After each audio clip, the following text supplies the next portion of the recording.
Palmiro Togliatti, Lições sobre o Fascismo. Lição 8, o corporativismo. Consagraremos 2 lições ao problema do corporativismo. Normalmente seriam excessivas 2 lições sobre este assunto, mas devemos hoje tomar conhecimento de uma discussão sobre o assunto travado em nosso burô político. Esta discussão demonstra que o problema do corporativismo é mais complexo do que pode parecer à primeira vista. Demonstra que mesmo entre os elementos dirigentes do partido pode ocorrer, sobre o problema do corporativismo, divergências de opinião e incompreensões.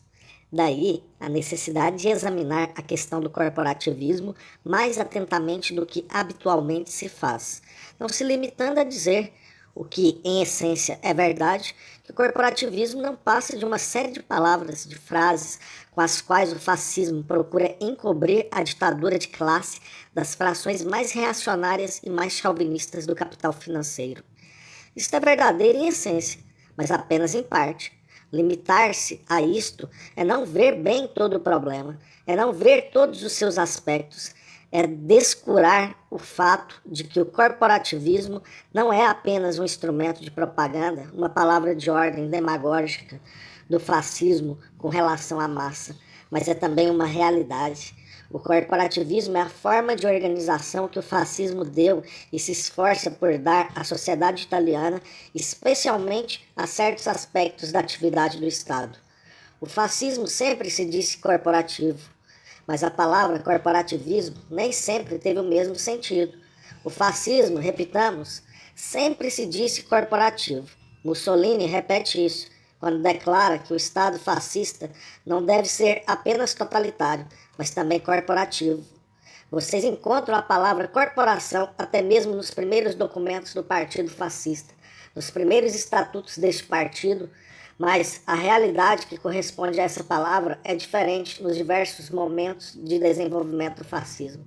O fascismo quer fazer crer no desenvolvimento racional e quer fazer ver nas últimas disposições o coroamento de uma ação prevista por ele em seus diversos períodos. É preciso, neste ponto, desmentir o fascismo, mas, no certo sentido, o corporativismo pode ser considerado como o coroamento da organização fascista do Estado. Não é só isso. Devemos levar em conta o fato de que hoje, em plano internacional, os 2 conceitos de fascismo e de corporativismo são geralmente considerados como equivalentes. Consideremos países onde existe uma ditadura fascista típica, como a Alemanha e a Áustria. Encontraremos aí tentativas para criar um Estado corporativo. A palavra de ordem do corporativismo é a palavra de ordem do fascismo austríaco e do alemão. Tomemos os países onde o movimento fascista ainda está em vias de desenvolvimento, onde ele ainda não está no poder. Um dos temas ideológicos de propaganda é justamente representado pelo corporativismo. Veja o exemplo da França. Todas as correntes fascistas têm a palavra de ordem do corporativismo em seu arsenal de propaganda. E essa palavra de ordem é oposta ao sistema atual do Estado, ao atual sistema econômico. O corporativismo é imaginado como um sistema diferente. Vejam também a Inglaterra, um país que tem um movimento fascista não muito florescente, mas que teve e ainda pode ter seu desenvolvimento. Esse movimento fascista, por diversos motivos, é aquele que está mais ligado ao fascismo italiano. Pois bem, também ele tem como propaganda básica a organização do corporativismo. Propõe-se a reorganizar a Inglaterra em bases corporativas. Em outros países, onde já existe um Estado fascista e uma tendência à fascistização, o corporativismo é um dos elementos integrantes do fascismo de cada um deles. A isto deve-se acrescentar ainda um elemento. Existem movimentos que não podem ainda ser definidos como fascistas, movimentos nos quais se tem uma tendência à intervenção no domínio econômico. Mas mesmo nesses casos, o fascismo interpreta tais intervenções como corporativismo, como a aplicação de seus princípios. É o caso, por exemplo, de Roosevelt. Isto nos indica a grande importância do estudo dos problemas do corporativismo e a necessidade de anular a propaganda fascista, de demonstrar a realidade do corporativismo, sobretudo com base na experiência italiana. Outro ponto que quero abordar é o da ideologia do corporativismo. Também aí devemos prestar atenção. O corporativismo não é uma coisa única, formando um todo por si mesmo, logicamente, mas é algo de muito variado, diversificado. O corporativismo tem muitas interpretações. Na Itália, encontramos uma interpretação que se poderia chamar de socialista, a interpretação dada por Problema del Lavoro. Aí, o corporativismo é considerado como a realização do princípio de colaboração de classe no domínio da organização econômica. Mas há também outras interpretações. No próprio campo fascista há várias. Vocês sabem que existe uma corrente extremada, digamos, de extrema esquerda, que sustenta que o corporativismo deve ser organizado à base das corporações proprietárias. Segundo essa interpretação, as corporações deveriam ser proprietárias dos meios de produção. Esta é a tese sustentada no Congresso de Ferrara pelo professor Ugo Espírito, tese combatida pela maioria, mas essa interpretação ainda se exprimiu. Mesmo no Congresso de Ferrara, Espírito não foi completamente condenado. A essa tese aparece até hoje. Aqui e ali vocês podem encontrá-la exposta e agitada em pequenas revistas. Esta é uma das interpretações do corporativismo que mostra como este conceito permite ao fascismo manobrar na medida em que pode encobrir qualquer mercadoria, até mesmo aquela que pode ser considerada subversiva, como, por exemplo, a ideia da corporação proprietária, que deve inevitavelmente levar à conclusão de que a expropriação dos capitalistas é necessária.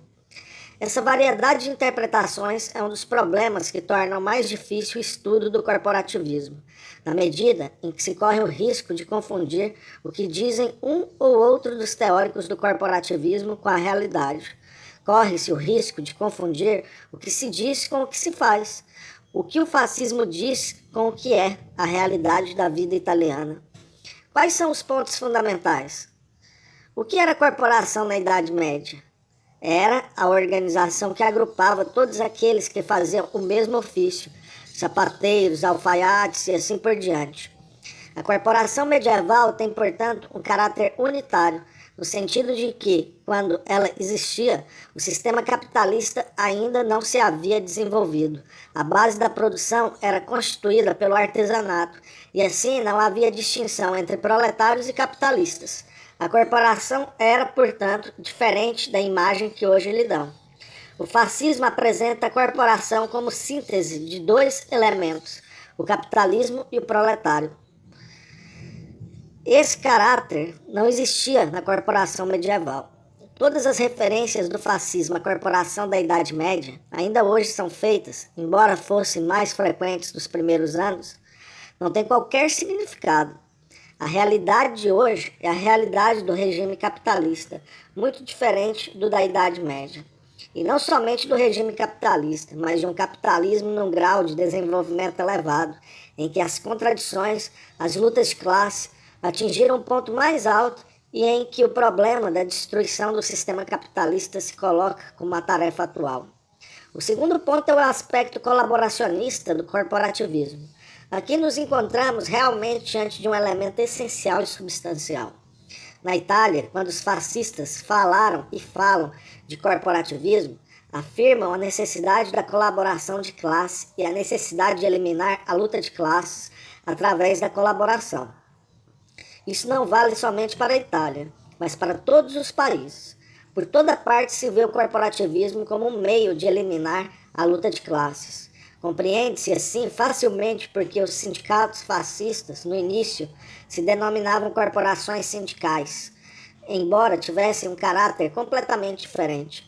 Os sindicatos fascistas, em seu congresso constitutivo, deram-se o nome de corporações porque patrões e operários, capitalistas e proletários participavam deles, ou melhor, podiam participar deles. Essa interpretação do sindicalismo fascista em bases corporativistas é uma das tentativas do fascismo de construir algo sobre a base da própria ideologia corporativa. Mas o corporativismo, enquanto colaboração de classes, não é de todo uma invenção do fascismo.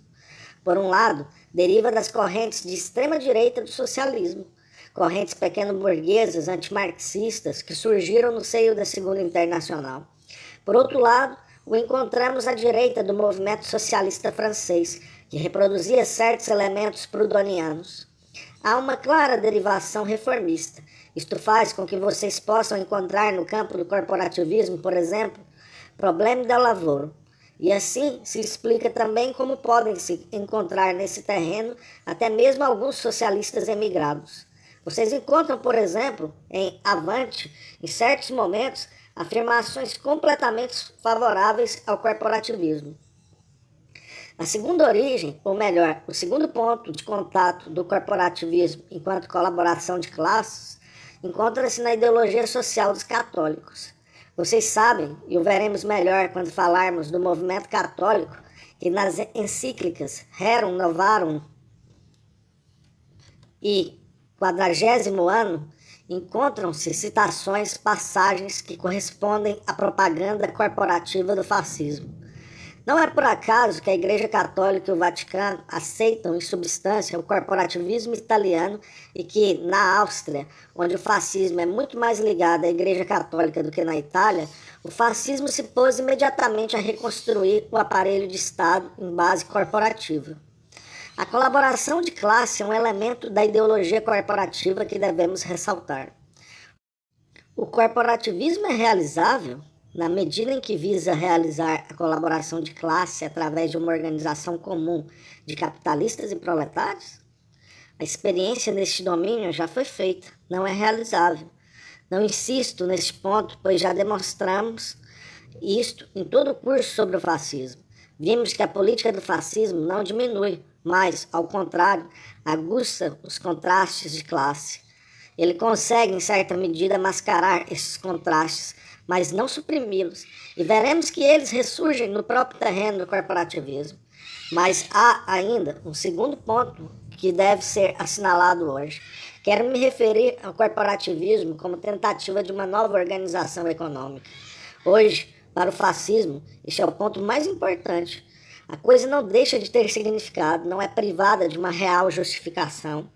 Se vocês examinam a propaganda corporativa do primeiro período, já encontram também aí esse elemento, mas não é o elemento dominante. Ele caminha, está colocado no primeiro plano, especialmente nos últimos anos. Esse segundo elemento do corporativismo, enquanto novo regime que se opõe ao regime socialista, mas ao mesmo tempo supera o regime capitalista, domina nos últimos tempos. Vocês encontram tal conceito expresso nos discursos de Mussolini. Antes, ele defendia abertamente a sociedade capitalista. Dizia que o regime capitalista tem direito de existir. Chegou até a fazer discursos liberais. Nestes últimos anos, ao contrário, vocês veem aparecer este novo elemento. A certa altura, Mussolini indaga se essa crise é, abre aspas, uma crise no sistema ou uma crise do sistema, fecha aspas. De outra vez, declara que é uma crise do sistema e que o sistema capitalista deve ser superado. Afirmações desse gênero são feitas mais ou menos abertamente.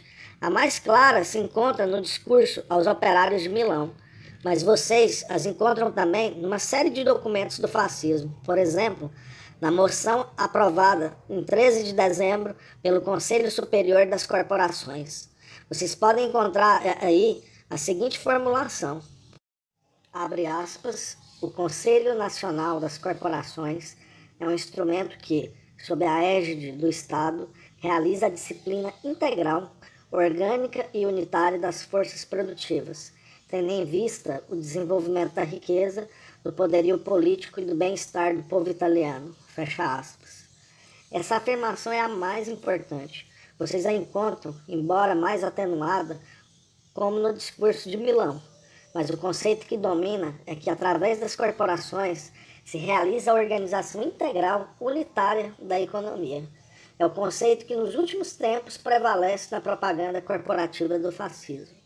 Vocês encontram ainda esse conceito no discurso feito na Assembleia Anual do Regime em 1934. O conceito é repetido. A ideia da crise do sistema é acentuada.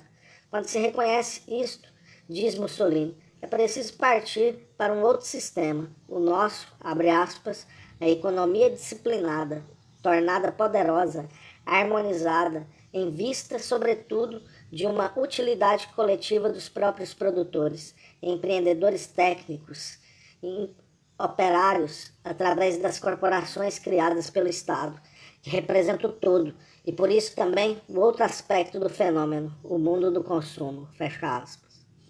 Aqui o conceito se apresenta de uma maneira ainda mais completa, mais elaborada, porque afloram tais afirmações dos últimos anos, porque são os anos da crise. Há uma base objetiva no desenvolvimento da propaganda corporativa do fascismo, da propaganda, da colaboração de classe à propaganda por um novo sistema, que não chega sequer a ser apresentado como capitalismo organizado, mas como uma economia organizada que se afasta mesmo do capitalismo. Há, em tudo isso, uma base real. O fascismo se viu diante de uma crise econômica muito grave, crise que teve repercussões em toda a economia do país e levou a modificações nas relações de classe. O que fez o fascismo para atenuar a crise do capitalismo? Fez, como vimos, uma política que favoreceu a concentração do capital, uma política que levou ao predomínio do capital financeiro em toda a economia do país. Vimos como a política do fascismo favorece o processo de concentração e como toda sua política é orientada para o corporativismo, a base real da propaganda e da ideologia corporativa dos últimos anos. Essa base real não se difundiu somente no fascismo italiano, ela é comum ao fascismo italiano e ao de vários países. Neste sentido, o corporativismo fascista não é uma coisa original, não é uma tentativa de apresentar, formulando de modo mais complexo, mais orgânico, o que se procura apresentar ou o que se apresenta em todos os países como a saída para a superação da situação atual. Ele não passa de uma maneira de formular as tentativas capitalistas da suposta planificação. E os teóricos burgueses, os economistas burgueses, não se cansam de falar da necessidade de planificar a economia, de superar a anarquia através da organização da produção. A coisa tem aspectos diversos, mas no fundo é a mesma realidade. De um lado, vemos o mal-estar de certos grupos da burguesia diante da crise atual, diante do medo de uma revolução proletária. De outro lado, vemos uma máscara com a qual se procura esconder as vias pelas quais a burguesia pretende enfrentar a crise, organizar o predomínio do capital financeiro em toda a economia do país, o predomínio dos mais fortes sobre os mais fracos, organizar, através de uma série de medidas, a ofensiva contra a classe operária, contra as massas trabalhadoras. É essa a realidade, essa é a base dos motivos para a ideologia e a propaganda da organização econômica. Dizem querer organizar a economia segundo um plano. Será isso possível? Vocês sabem que nós respondemos por princípio o que é impossível e o demonstramos. Por que é impossível? É impossível porque não se pode introduzir um plano a não ser destruindo o princípio em que se baseia a economia capitalista.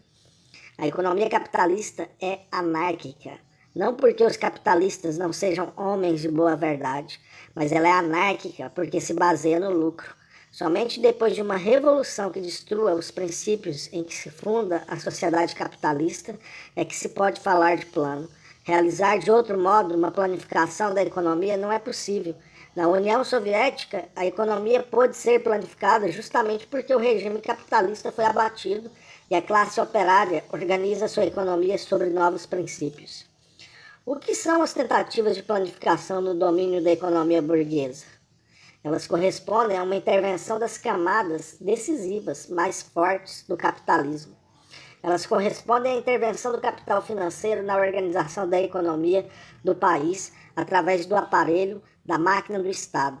As tentativas de um programa econômico de planificação capitalista não são mais do que a formulação, em termos de propaganda, do que se deu sob o impacto da crise. Não passa de uma formulação em termos de demagogia social do que acontece em todos os grandes países imperialistas, onde o capital financeiro amplia seu poder e tende a excluir os outros. As tentativas de planificação conseguirão superar os contrastes, as contradições fundamentais? Em hipótese alguma, elas se acentuam.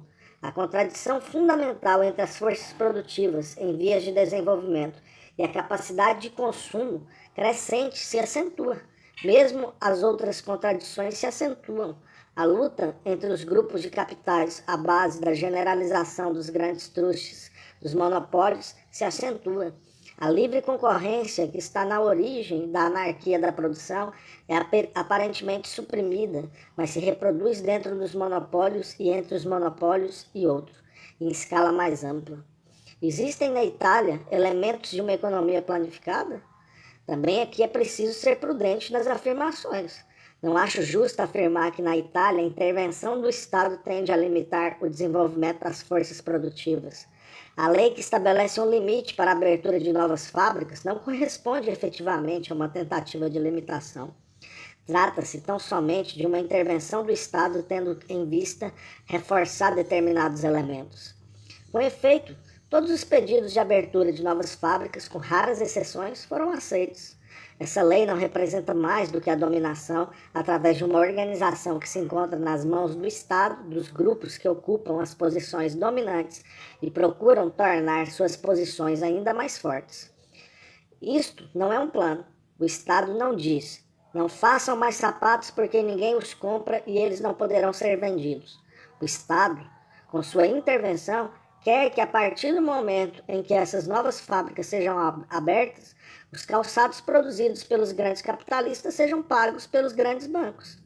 Vocês encontram tais intervenções na indústria e na agricultura.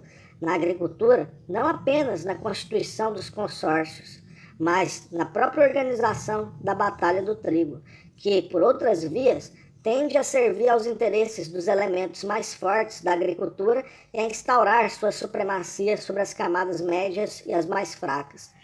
Eis a que se reduz a planificação: criação de novos monopólios, reforço daqueles que já existiam, garantia, por um lado, da supremacia no domínio da produção e, por outro lado, organização da ofensiva contra as massas trabalhadoras. O que significam, com efeito, essas leis que vocês veem aparecer de tempos em tempos na imprensa italiana? A constituição de um consórcio corporativo dos produtores de algodão para um fio tipo standard para um gênero de tecido? Significam que a produção está organizada de maneira vantajosa para a grande massa consumidora? Absolutamente. Essas medidas tendem a eliminar da produção toda uma série de pequenas fábricas têxteis que, não podendo introduzir uma grande quantidade de novas máquinas, de novos teares, não podem produzir essas mercadorias standard. Eis para que serve a intervenção do Estado, a intervenção dos grupos monopolistas mais fortes. Ela serve para reforçar as posições dos elementos que predominam na economia italiana, através das leis do Estado. Mas há também um outro elemento ao qual fizemos alusão. O Estado intervém para reforçar a ofensiva contra a massa trabalhadora. Em nenhum outro país, o Estado interveio como na Itália para fazer diminuir os salários na medida em que os meios que vocês bem conhecem. É talvez uma organização da economia capitalista? É claro que esta não passa de uma ofensiva contra as massas trabalhadoras. Neste sentido, existem elementos novos, elementos que têm ligações com o terceiro elemento do corporativismo, do qual falarei agora. O que foi que o fascismo conseguiu obter nesta direção? Seria um erro afirmar que ele não conseguiu obter nada. Antes de tudo, ele conseguiu obter um reforço da ofensiva contra as massas trabalhadoras. Em segundo lugar, conseguiu organizar a ofensiva não somente contra as massas trabalhadoras, mas também contra elementos da pequena e média burguesia, preteridos e postos à parte pelos grandes produtores, pelos grandes industriais, que têm uma posição predominante. Mas há um elemento ainda. Conseguiu o fascismo atenuar as consequências da crise para aqueles que fazem parte desses grandes monopólios? Não há dúvida de que conseguiu. É por isso que, ao examinar os aspectos da crise, ao examinar a curva da produção, não se deve esquecer o valor deste fato, que permitiu não somente a ofensiva contra as massas trabalhadoras e a eliminação dos elementos fracos, aos quais Mussolini diz francamente, abre aspas, é preciso que vocês se arrebentem, fecha aspas, mas que permitiu também atenuar para esses grupos monopolistas as consequências da crise. É por isso que, ao examinar o desenvolvimento, as formas, as consequências da crise, não se pode fazer abstração do corporativismo visto em seu segundo aspecto, visto não como colaboração de classe, mas como elemento que organiza o predomínio das camadas mais elevadas da indústria, do banco, numa palavra, do capital financeiro. Não se trata, portanto, de um novo sistema, mas do sistema capitalista em seu estágio mais elevado, no estágio imperialista. O imperialismo italiano tem um caráter mais acentuado do que nos outros países. O que dizemos do imperialismo italiano é verdade. Ele está entre os mais fracos porque não temos matérias-primas e etc. Mas do ponto de vista da organização da estrutura, ele é, sem dúvida, um dos mais amplamente desenvolvidos. Vamos então ao terceiro elemento. Até agora vimos dois dos elementos, o elemento colaboração e o elemento organização. O terceiro elemento é o seguinte: o corporativismo não é concebível, é inconcebível sem o Estado fascista. O corporativismo não é concebível sem o Partido Fascista. Não é concebível sem a desmobilização de todo o sistema das liberdades democráticas. Sobre este ponto, vocês podem encontrar afirmações claras nos documentos do fascismo. Vejamos, por exemplo, um comentário de Gerarchia no Congresso de Ferrara, um escrito qualquer em que se busca indicar os pontos capitais do sistema corporativo. Abre aspas. Primeiro ponto. Nenhuma construção científica sobre a organização corporativa pode fazer abstração do fato histórico da Revolução Fascista e da concepção política que constitui a sua alma. Fecha aspas. Essa afirmação tem um caráter preciso, que subscrevemos. O corporativismo não é concebível sem o fascismo. Tomem a propaganda corporativa em qualquer parte, em todos os fascismos. Vocês a encontrarão sempre ligada à polêmica contra o parlamentarismo, contra os princípios de 1789. Vocês a encontrarão ligada à luta pela abolição das liberdades democráticas, pela administração da democracia. Isso explica também por que, na Itália, o corporativismo se organiza tarde. Ele se organiza somente depois que todas as liberdades democráticas são liquidadas, depois que os trabalhadores são privados de qualquer representação, quando são destruídos todos os partidos políticos, liquidadas a liberdade sindical, a liberdade de imprensa e a liberdade de reunião, quando qualquer liberdade de expressão é suprimida. Esta é a base política do corporativismo. O corporativismo é inconcebível sem a existência do fascismo como ditadura política, sem a existência do Partido Fascista como instrumento para exercer essa ditadura.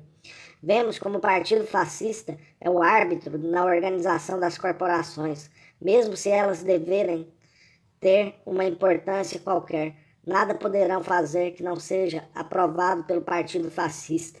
Vemos, ao lado dos 268 representantes dos empregadores, 268 representantes dos trabalhadores e ao lado daqueles 137 representantes dos técnicos e 66 do Partido Fascista.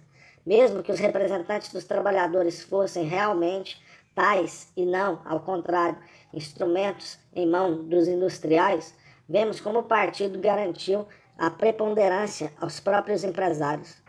Como se organizou o princípio corporativo na Itália? Ele se organizou através de um longo processo de rodeios, de tentativas, de experiências. O Partido Fascista, o fascismo, sempre falou do corporativismo, mas a tentativa de realização legislativa remonta apenas a 3 de abril de 1926, quando se fala da necessidade de criar um Ministério das Corporações e um Comitê Central Corporativo, mas não se organizam as corporações. Temos, portanto, uma situação paradoxal que dura de 1926 até 1934, até hoje. Temos o corporativismo, existe o Ministério das Corporações, mas não existem corporações. Contudo, a intervenção do Estado na vida econômica se realiza através do Ministério das Corporações e dos diversos ministérios da economia.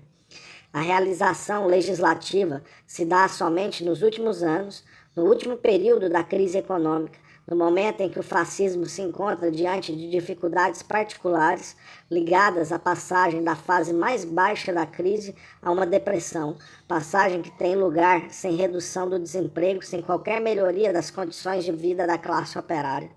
Essa situação exige uma maior pressão sobre as massas trabalhadoras e medidas para garantir a posição dos grupos dominantes.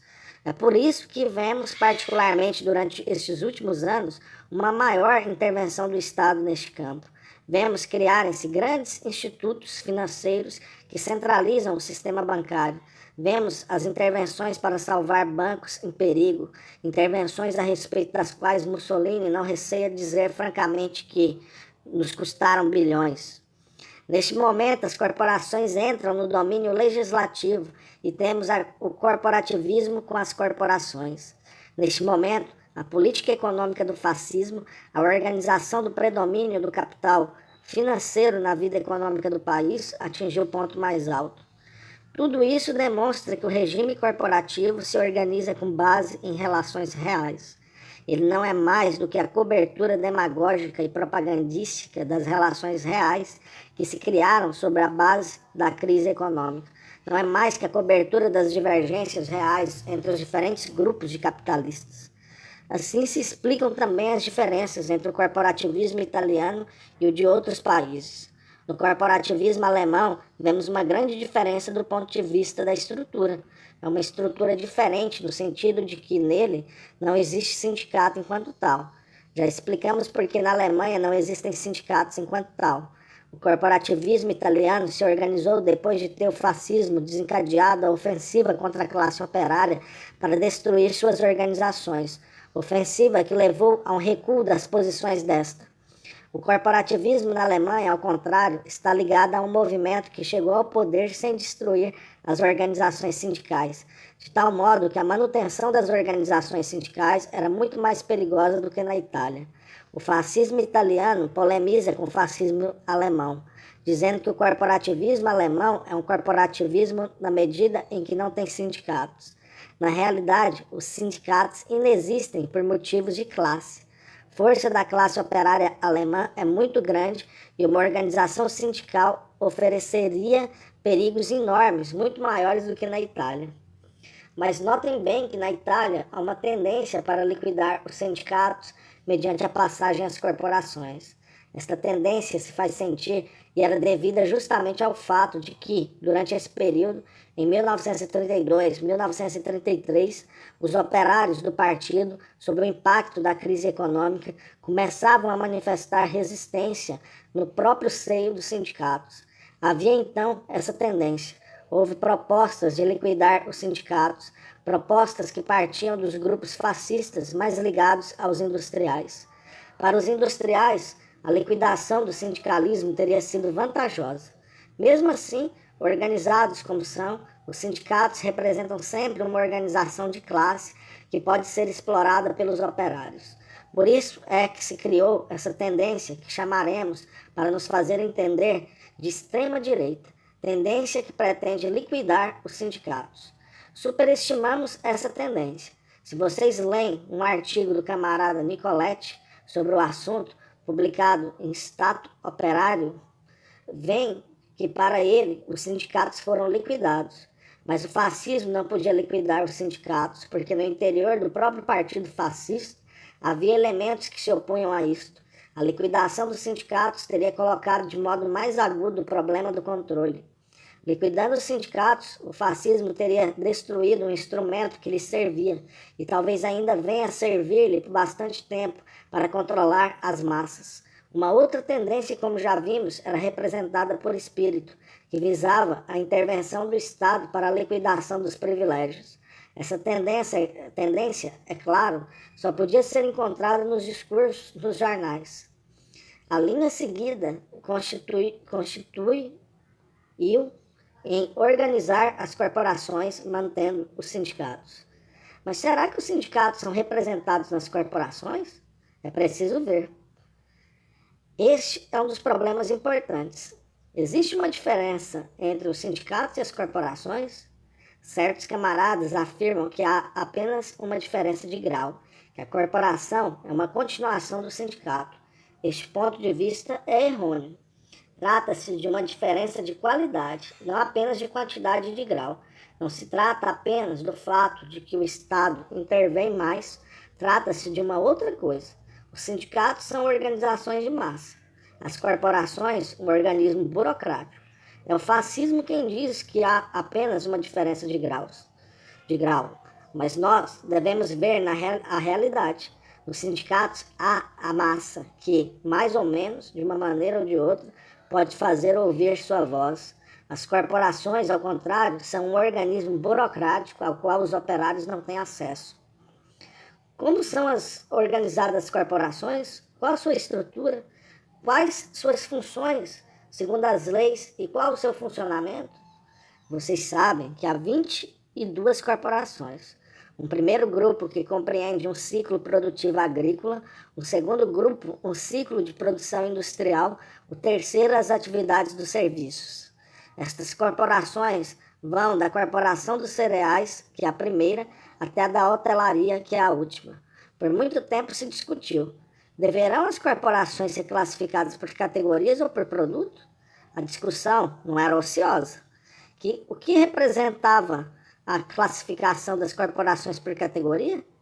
Em seu interior seriam encontrados os representantes dos trabalhadores e dos patrões. Seriam determinados ainda os contrastes em base de classe. A organização por produto é, ao contrário, a organização dos representantes dos patrões e dos operários de todas as categorias que contribuem para a produção de um determinado produto. Vocês veem, por exemplo, na corporação dos cereais, entrarem os representantes dos patrões e dos trabalhadores dos moinhos, padarias, confeitarias, comércio de cereais, técnicos agrícolas, etc. Na corporação da horticultura, vocês encontram até representantes dos produtores de frutas cítricas, de perfumes e mesmo representantes da indústria química. Entre os dois tipos de corporações há uma diferença. Por que o fascismo tomou esse caminho? Nos discursos e nos artigos está muito bem explicado. A organização por categoria significava realmente que as corporações refletiriam os conflitos de classe, que os patrões e os operários se veriam sempre frente a frente. Isso teria significado que as corporações não eram mais do que o órgão de colaboração das duas organizações sindicais de classe. Na organização por produto, o elemento que vem em primeiro plano é outro: a intervenção dos grupos mais fortes para impor sua vontade aos mais fracos. Quais os problemas discutidos na corporação? Se vocês olham os jornais, verão que aí só se discutem problemas concernentes às relações entre os diversos grupos de industriais. Os problemas da organização da produção, enquanto que não são discutidas as relações entre patrões e operários, que com o tempo, sem dúvida, também serão tratadas. Mas é um fato que o fascismo, ao escolher esta via, indicava que o caráter que se pretendia dar à corporação era justamente o de assinalar uma nítida separação entre sindicatos e corporações. Qual a estrutura da corporação? Ela se baseia na representação paritária dos empregadores e dos empregados, dos técnicos e do partido fascista. Essa, abre aspas, paridade, fecha aspas, não passa de uma ilusão. Como já vimos, mesmo os representantes dos empregados, que são escolhidos burocraticamente entre os dirigentes sindicais, fossem verdadeiramente os representantes dos operários, a preeminência seria sempre dada aos patrões pelos representantes do partido fascista e pelos técnicos. Na corporação há um só presidente, que é Mussolini.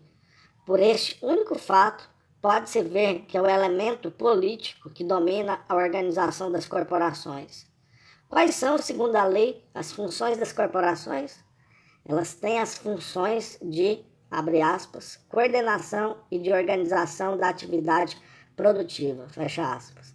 Tem a função consultiva e função conciliadora.